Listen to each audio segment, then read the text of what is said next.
Merci, chers collègues. Nous revenons à Monsieur Katainen.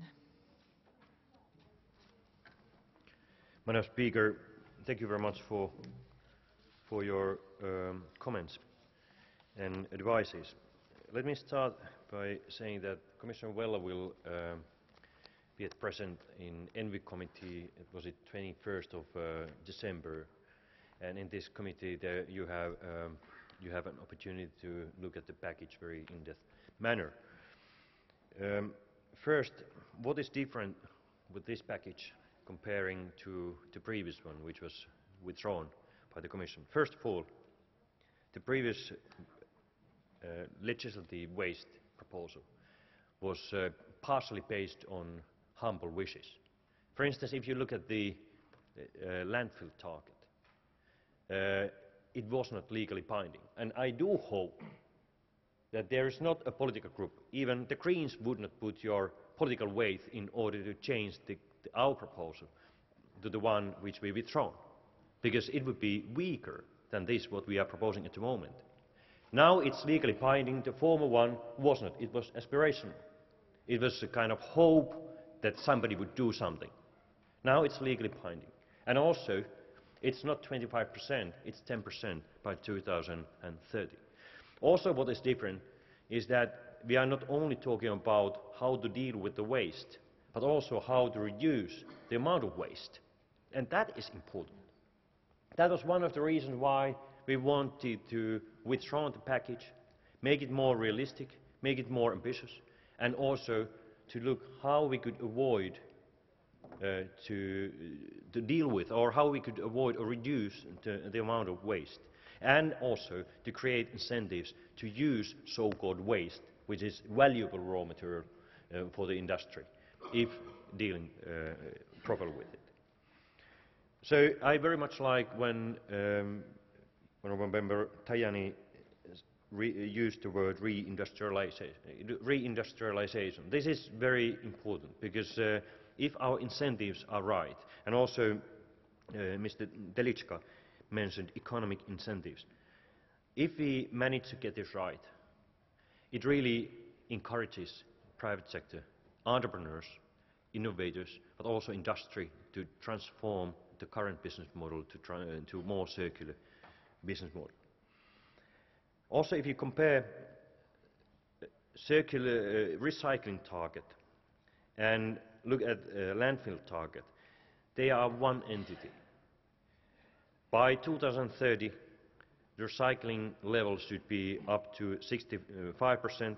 This is legally binding, and we have a review clause, which means that by 2025 we have to look whether we should raise the target above 65%.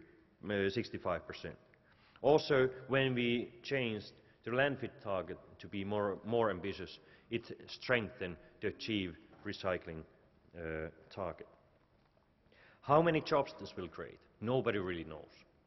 Our assessment is that only if you look at the landfill target and recycling target, we could imagine to get some 170,000 new direct jobs.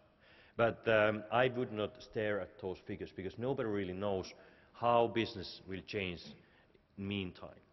If you look at, for instance, eco-design directive or eco-design practices and energy labeling practices, without any widening of the scope, which we are about to propose, but the current practices, our assessment is that by 2020, the amount of energy which is saved is approximately the same than annual primary energy consumption of Italy. So basically, it will save money or increase purchase power of average consumer in Europe a little bit less than 500 euros per year. So nobody can really assess what kind of impact this has to job creation. And even if we add our proposal to widen the scope of eco-design, nobody really knows what kind of impact it is. But it's positive anyway, and significant anyway. Madam Speaker, I want to thank very much for discussion. Maybe last point on food waste, because it was mentioned. clearly. Member States are committed to sustainable development goals, and this is mentioned very clearly in waste legislative package. So Member States must do measures in order to reduce food waste at each stage in food supply chain, monitor food waste level and report back regarding progress made. Also, Commission will elaborate a common methodology to measure food waste.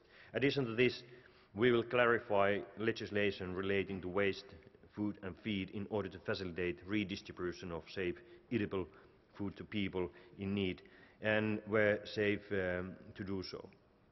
And also we look what we could do in order to guide Member States in the food donation. But honourable members, this is a big issue.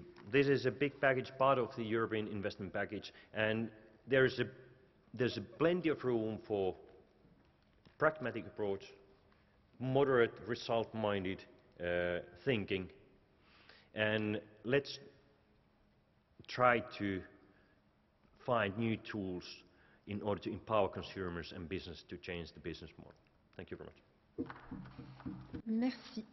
Le débat est ainsi clos et l'ordre du jour appelle désormais, le temps que M. Avramopoulos s'installe, le rapport de Mme Metsola et de Mme Keller sur le rapport spécial du médiateur européen dans l'enquête d'initiative concernant Frontex.